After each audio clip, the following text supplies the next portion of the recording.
છીએ કે વર્તમાનમાં હમણાં જ રાધિકાબેન એક પ્રશ્ન ઉઠાવ્યો કે આપણા જ જિલ્લામાં આપણા જ તાલુકામાં વખત ગટ્ટી લઈ અને ક્વાંટ સુધી એક આપણા બાળકો ભણી ગણીને આગળ વધી શકે એના માટે બસ સુવિધા નથી. બોલો સાચી વાત કે ખોટી વાત?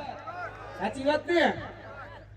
તમે વિચારો અહીંયા બસ માટે આજીજી કરવી પડે અને અહીંયા નારાઓ લાગે કે બેટી બચાવો બેટી પઢાવો, નારી વંદના, મહિલા સશક્તિકરણ. અને જ્યારે ડેડિયાપાડાની ભૂમિ ઉપર આજથી થોડા સમય પહેલા તમને બધાને યાદ હશે કે ભગવાન બિરસા મુંડાની જન્મ જયંતિના દિવસે આપણા દેશના પનોતા પુત્ર, ગુજરાતના પનોતા પુત્ર પ્રધાનમંત્રીને એ નરેન્દ્ર મોદી સાહેબ એ ડેડિયાપાડા આવ્યા હતા. ત્યારે તમને ખબર છે કે કેટલા રૂપિયાનો ખર્ચ થયો એમાં બસ માટે? આદરણીય ચેતરભાઈ, કેટલા રૂપિયા વાપરી નાખ્યા ખાલી બસ માટે? 7 કરોડ અને 11 લાખ રૂપિયા ફક્ત એક દિવસ માટે. ત્યાં ખાલી કોઈ માણસો આવવા તૈયાર નહોતું તો જીએસઆરટીસી ની બસો મૂકી અને 7 કરોડ ને 11 લાખ રૂપિયા એક દિવસ માટે એના તાઇફાઓ માટે, આ પ્રજાના જે ટેક્સના પૈસા હતા એમાં એ તાઇફાઓ માટે વપરાણા. અને જ્યારે આપણા ગામના શિક્ષક, આપણા ગામના જે બાળકો છે એ ભણી ગણીને આગળ વધવા માંગે છે, આપણું બાળક આગળ શિક્ષિત બનવા માંગે છે, આપણું બાળક દીક્ષિત બનવા માંગે છે, પરંતુ એના માટે બસ નથી મૂકી શકતા. તમે વિચારો 7 કરોડમાં કેટલી બસ આવે? આ કદાચ નસવાડીમાં હારામાં હારી ટીકડે ટી કહું ને તો 15 બસો મૂકી હોય તો 15 બસો મૂકી શકાય, પણ ત્યાં નહીં મુકાય. નરેન્દ્ર મોદીના તાઇફામાં ત્યાં જે ડેડિયાપાડા જે સભા મેળી ત્યાં 7 કરોડ રૂપિયા વાપરી નાખે.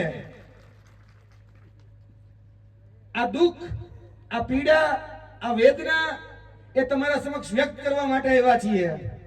કારણ કે આજે જોવા જઈએ તો ઘણા બધા લોકો ફરિયાદ કરવા આવે. આ નસવાડીના જે યુવાનો અહીંયા ઉભા છે એ નસવાડીના યુવાનો ફરિયાદ કરવા માટે આવ્યા કે સાહેબ અમે તૈયારીઓ કરીએ છીએ, પોલીસ કોન્સ્ટેબલની તૈયારી કરીએ, ક્લાર્કની તૈયારી કરીએ, સ્પર્ધાત્મક પરીક્ષાઓની અલગ અલગ તૈયારી કરીએ. આજે કહી શકાય કે આ છેવાડાના વિસ્તારનો વ્યક્તિ, આદિવાસી સમાજનો વ્યક્તિ આગળ ન વધે એના માટે આ અનામત ખતમ કરવાનો કારસો એ ભારતીય જનતા પાર્ટીએ રચ્યો છે. અને આ ભારતીય જનતા પાર્ટીએ કહી શકાય કે આ જે સ્પર્ધાત્મક પરીક્ષાઓ છે એ સ્પર્ધાત્મક પરીક્ષાઓની અંદર 40% માર્ક લાવવા ફરજિયાત કરી દીધા છે.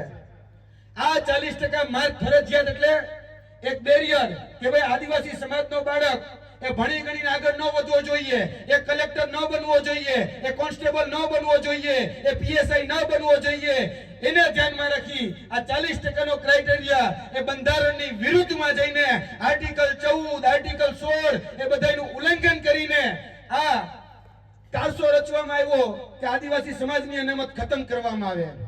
આ ભારતીય જનતા પાર્ટી એ આદિવાસી વિરોધી તો રહી જ છે, તેની સાથે સાથે આ ભારતીય જનતા પાર્ટી એ અનામત વિરોધી પણ રહી છે. કારણ કે વર્તમાનમાં જે કાયદો ઘડવામાં આવ્યો છે એમાં આપણા જ બાળકો, આપણા જ બાલુડાઓ એ હવે સ્પર્ધાત્મક પરીક્ષામાં જ્યારે પરીક્ષાઓ આપે ત્યારે એને ફરજિયાત 40% લાવવાના. આ નસવાડીના બાળકો, નસવાડીના યુવાનો, આ છોટાઉદેપુરના યુવાનો એ બધા જ ભેગા મળી અને રજૂઆત કરવા માટે ગયા. ક્યાં ખબર છે?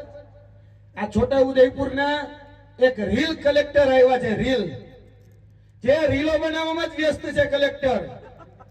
અને એક કલેક્ટર પાસે રજૂઆત કરવા ગયા કે કલેક્ટર સાહેબ અમારી સાથે અન્યાય થાય, તમને સાંભળો. તો કલેક્ટર સાહેબ કે મારી પાસે સમય નથી, તમે એસડીએમ એટલે કે પ્રાંતને મળી લ્યો. હવે બિચારા બેન એ ચિઠ્ઠીના ચાકર એ મુસ્કાન બેન હસતા હસતા બધાને જવાબ આપી દે. આજે આદિવાસી સમાજ એ પોતાની પીડા, પોતાની વ્યથા, એ પોતાની વેદના એ રજૂ કરવા માટે જાય છે તો આજે એને કોઈ સાંભળનારું નથી. મિત્રો, આ કહેવાનું તાત્પર્ય એ છે કે આપણે જેને ચૂંટીને મોકલ્યા છે આ વિધાનસભામાં, તમે જેને ચૂંટીને મોકલ્યા એ તમારા જનપ્રતિનિધિને જઈને પૂછો કે તમારી ભારતીય જનતા પાર્ટીની સરકાર અત્યારે સત્તામાં છે અને એ સત્તામાં રહેલી સરકાર અત્યારે શા માટે આ 40% નો ક્રાઇટેરિયા લાવી આ અનામત ખતમ કરવા ચાલી નીકળી છે. એ અભેસી ભાઈને જઈને પૂછો કે આ જે અનામત ખતમ કરવાનો કાયદો એ ભારતીય જનતા પાર્ટીના 162 જે દુશાસનો છે એ દુશાસનો અને દુર્યોધને જે અનામતનું ચીરહરણ કરી રહ્યા છે, તો ત્યારે તમે કેમ મૌન બનીને સોઈ રહ્યા છો? તમે બહુ વાત કરી રહ્યા છો તમે 108 છીએ. અરે પીડા અત્યારે છે તો આવો ને અમારી ભેગા, આવો તંત્રે મુખ્યમંત્રીને જઈને મળીએ. અને તમે વાત કરો છો 40% લેવા ફરજિયાત છે, અમારે ગ્રેજ્યુએટ વિદ્યાર્થીઓ જોઈએ છે, તો આ માધ્યમથી અભયસિંહભાઈ તમને કહીએ છીએ કે ભાઈ અમને ગૃહમંત્રી આજપાસ નથી જોતા. અમને કાયદા મંત્રી જે ખરેખર આ ગુજરાતની અંદર આઈપીસી સીઆરપીસી એવિડન્સ એક ભારતીય ન્યાય સંહિતા જાણતો હોય એવો વ્યક્તિ જોઈએ છે. અહીંયા કૃષિ મંત્રી એવો જોઈએ છે કે જેને ખરેખર કે કૃષિના કોની ખબર પડતી હોય. અમારે એવો શિક્ષણ મંત્રી નથી જોતો કે જેમાં શિક્ષણ નો જ અભાવ હોય. અત્યારે એવા શિક્ષણ મંત્રી થઈને બેઠા છે કે જેમાં શિક્ષણનો અભાવ છે. કૃષિ મંત્રીને કોની ખબર નથી પડતી. આરોગ્ય મંત્રીના પોતાના આરોગ્યની ચિંતા, આરોગ્ય મંત્રીનું પોતાનું આરોગ્ય સારું નથી રહેતું એવા આપણા આરોગ્ય મંત્રી અને આપણા ગૃહમંત્રી. આપણે વાત કરીએ મોટી મોટી ભાકા ફોજદારી થાય. એ વાહન વ્યવહાર મંત્રી પણ હતા, તો વાહન વ્યવહાર મંત્રી હતા તો કહેવાનું કે આ નસવાડી તાલુકાના બાળકોને આજે વખત ગઠ્ઠી ક્વાંટની એક સારામાં સારી બસ ચાલુ કરીને બતાડો ને. બહુ સ્ટેજ ઉપર જઈને ભાકા ફોજદારી કરો છો, બહુ રીલો બનાવવાનો શોખ છે, તો એક વખત જઈ અને કોને તમારા અધિકારીઓ તેનું માનવા તૈયાર નથી. અધિકારીઓ કોઈને ગાતા નથી. મિત્રો આ આપણી કરુણતા છે, આ વેદના છે, આ પીડા છે કે છેલ્લા 78 વર્ષ થઈ ગયા. વિચારો આ નસવાડીનું જ ગામ, આ છેવાડાનું ગામ. હમણાં જ આથી 2 દિવસ પહેલા જ એક વિડીયો તમે જોયો હશે, કુપા ગામનો જોયો ને? બાજુનું જ ગામ ને, છેવાડાના ડુંગરનું ગામ. ત્યાં એ ગામની અંદર કોઈ સુવિધા નહીં, કોઈ રોડ નહીં, કોઈ બસ ત્યાં સુધી પહોંચે નહીં. 108 વાળાને ફોન કરીએ તો કે આગળના ગામ સુધી આવી જાવ. કેમ? તો કે રોડ નથી. અને એ બેનને જે પ્રસૂતિની પીડા ઉપડી હતી તો એને જોલીમાં લઈ અને 3 કિલોમીટર સુધી હાલી અને લાવવા પડે છે. સાચું બોલું છું ખોટું બોલું છું? સાચું ને? આ કુપા ગામની આ જ ઘટના 3 દિવસ પહેલાની છે ને? એટલે આપણે કોને ચૂંટીને મોકલા જીતો? વિચારો છેલ્લા 78 વર્ષથી જે એક સારો રોડ બનાવી નથી શકતા. અને આ વર્ષે કેટલા રૂપિયાની ગ્રાન્ટ આવી ખબર? નસવાડીમાં, આ છોટા ઉદેપુરમાં માર્ગ અને મકાન વ્યવહાર મેં આરટીઆઈ કરી 300 કરોડ રૂપિયાની. કેટલા? 300 કરોડ રૂપિયા આ આખલાઓ ચરી ગયા. તમારો રોડ એ આખલાઓ ચરી ગયા. એ આખલાઓને હવે ઉખાડીને ફેંકો. હવે એક ચેતર વસાવાથી કશું નહીં થાય. હવે તમામ જિલ્લા પંચાયત, તમામ તાલુકા પંચાયત, તમામ નગરપાલિકાઓની અંદર આપણે ઘરે ઘરે ચેતર વસાવા જોશે ને? કેમ કે चेतर છે चेतर. नाम सुन के फ्लावर समझा था क्या? फ्लावर नहीं, फायर फायर. અને હવે તો જેલમાં જઈને આવ્યા છે. વાઇલ્ડ ફાયર છે, વાઇલ્ડ ફાયર. 162 ના તળિયા ધ્રુજે છે. અમારા કાઠિયાવાડમાં કહેવાય કે બાપુ બગડે તો 52 ગામ પકડે અને હાવજ બગડે તો જંગલ થથડે, પણ ચેતર વસાવા બગડે તો 162 થથડે. એટલે હવે કાંઈક તો શીખો. આપણા ગામની આ જે પરિસ્થિતિ છે, આ છોટાઉદેપુર તાલુકાનું એક જડીડિયા ગામની ફરિયાદ મારી પાસે આવી કે સાહેબ ગડુલિયાના ફળિયામાં 9 વર્ષથી, કેટલા વર્ષથી? 9 વર્ષથી એ શાળાની મંજૂરી મળી ગઈ. પણ એ શાળા ક્યાં ચાલે છે? તો કે ભાઈ સંતુભાઈ નાયકાનું જે ઓટલો છે એ ઓટલા ઉપર ચાલે. બોલો, ઓટલા ઉપર શાળા ચાલે છે. મંજૂરી તો કેદુની મળી ગઈ, પણ ઓટલા ઉપર શાળા ચલાવવા માટે મજબૂર થાય છે તો કે હવે કઈ ગ્રાન્ટ નથી. આદિવાસી સમાજને મળતી ગ્રાન્ટ આદિવાસી સમાજને મળતી શિષ્યવૃત્તિ, આદિવાસી સમાજને મળતી અનામત, આ 162 દાખલાઓ ચરી જાય છે. આપણને મળતી ગ્રાન્ટ આપણને મળતી નથી. તમે બધા એ તાજના સાક્ષી છો. હું અને ચેતરભાઈ આજથી 1 વર્ષ પહેલા આ જ વિસ્તારમાં રિવર્સ દાંડી યાત્રા લઈને આવ્યા હતા. જ્યારે આ છોટાઉદેપુરના કહી શકાય કે શિક્ષકોમાં 50% નહીં 70% શિક્ષકોની ઘટ હતી. કેટલા? 70% શિક્ષકોની ઘટ હતી. આ છોટાઉદેપુરની અંદર 107 એવી શાળાઓ છે કે જે ફક્ત ને ફક્ત એક શિક્ષક થી ચાલે છે. એક શિક્ષક થી. હવે શિક્ષક બિચારો એક શિક્ષક કામ કેટલું કરે મને સમજાવો. ઈ વસ્તી ગણતરીનું કામ કરે, ઈ તીડ ભગાવવાનું કામ કરે, ઈ બીએલઓ નું કામ કરે, ઈ પ્રિન્સિપાલ તરીકેનું કામ કરે કે કેટલા વિષય ભણાવે. એટલે એના માટે આજથી 1 વર્ષ પહેલા આ રિવર્સ દાંડી યાત્રા કાઢી હતી. આજે એના ભાગરૂપે તમે વિચારો, આ ગુજરાતની અંદર એ 24,700 શિક્ષકોની ભરતી કરવામાં આવી. 24,700. હજી પણ આ છોટાઉદેપુરની અંદર આટલી ભરતી થઈ હોવા છતાં 50% ઉપર શિક્ષકોની ઘટ એ વર્તમાનમાં પણ છે. 50% તલાટીઓની ઘટ છે. ગામમાં આપણે 7, 12, 8 નો ઉતારો કાઢવો હોય કે જન્મ મરણના દાખલાઓની નોંધણી કરાવી હોય કે બીજા કામ કરાવવા હોય તો એમાં ગામમાં તલાટી નથી, શાળામાં શિક્ષક નથી, કચેરીઓમાં જાય તો ક્લાર્ક નથી. આ આપણો વિકાસ છે. જે કે છે ને કે મેં બહુ વિકાસ કર્યો, તો એ વિકાસ ક્યાં કર્યો? જરાક અમને તો બતાડો.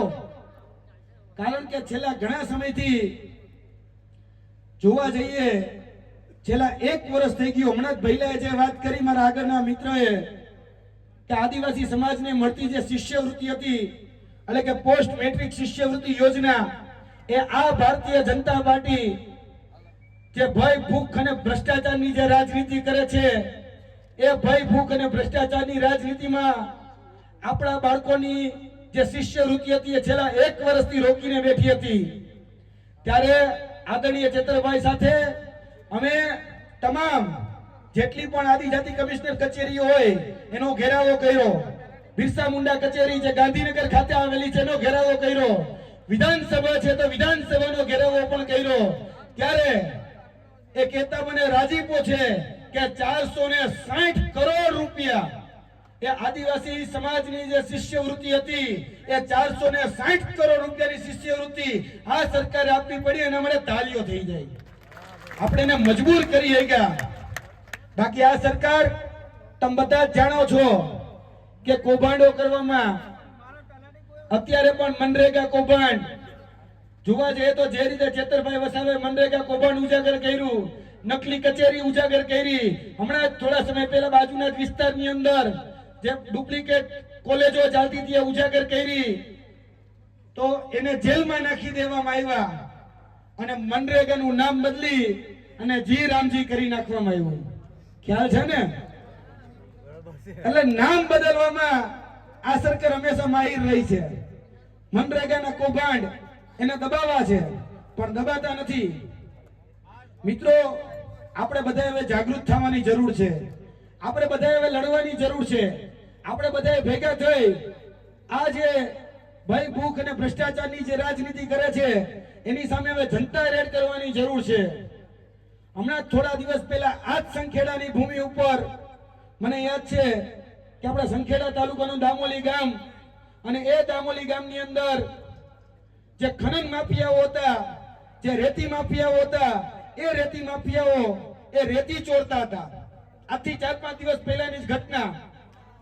અને એ રેતી ચોરતા હતા ત્યારે તો ત્યાંના જાગૃત નાગરિકોએ ભેગા થઈ પહેલા તો અધિકારીને 10-15 ફોન કર્યા. અધિકારીને કીધું કે તમે આવો અને આ બધાને રોકો, પણ અધિકારી રોકે નહીં. કેમ? કારણ કે એની ભાગ બટાઈ હોય. એ રેતી માફિયા અને અધિકારીઓ બે મિલી ભગતથી ખાતા હોય એટલે તો આવે તો નહીં. તો એ લોકોએ વિડીયો બનાવી અને જે પરિસ્થિતિ હતી એ પરિસ્થિતિને લાઈવ કરી અને જે લોકો આ નદીની અંદરથી એ રેતી ચોરતા હતા એને ઉજાગર કર્યા. તો આપણે નસવાડીમાં પણ તમે બધા સાક્ષી છો કે ઘણી બધી જગ્યાએ એ ખોટું થઈ રહ્યું છે ઘણી બધી જગ્યાએ. એ આપણા હકના જે પૈસા છે ખોટી રીતે વપરાઈ રહ્યા છે. તો આપણે બધાએ ભેગા થઈ હવે આને રોકવા પડશે. જ્યાં પણ તમને એવું લાગે ત્યાં સૌથી વધારે જે આપણું તાકાતવર સાધન છે મોબાઈલ, એનો સદુપયોગ કરો. અને આ મોબાઈલથી જ્યાં પણ તમને એવું લાગે કે આ ગેરરીતિ થાય છે, ભ્રષ્ટાચાર થાય છે, કૌભાંડ થાય છે, એને સીધું જ લાઈવ કરી દો. અને આપણા જે આગેવાનો છે રાધિકાબેન થી લઈને બધા જ લોકોને હવે એ વિડીયો મોકલી દો.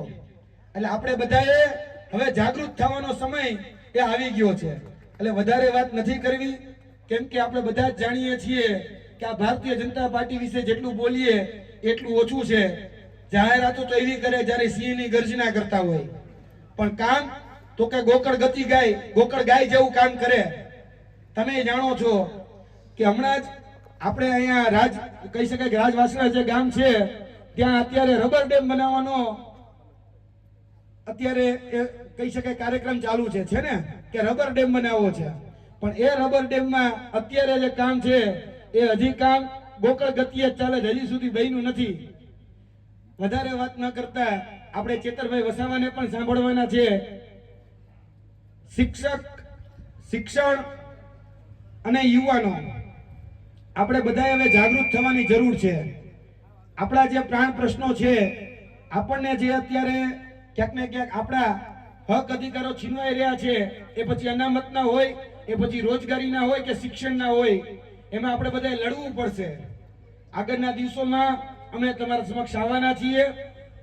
જે જિલ્લા પંચાયત, તાલુકા પંચાયત, નગરપાલિકાની જે ચૂંટણીઓ આવે છે એની અંદર પણ આપણે આપણો પ્રતિનિધિ એ મજબૂત ઉભો રાખી અને એને જીતાવવા માટેના પ્રયત્નો કરીએ. બોલો જય જોહર, જય જોહર, જય જોહર, જય જોહર, જય આદિવાસી, જય આદિવાસી. ખૂબ ખૂબ ધન્યવાદ સાહેબ તમારો, તમારી જોશ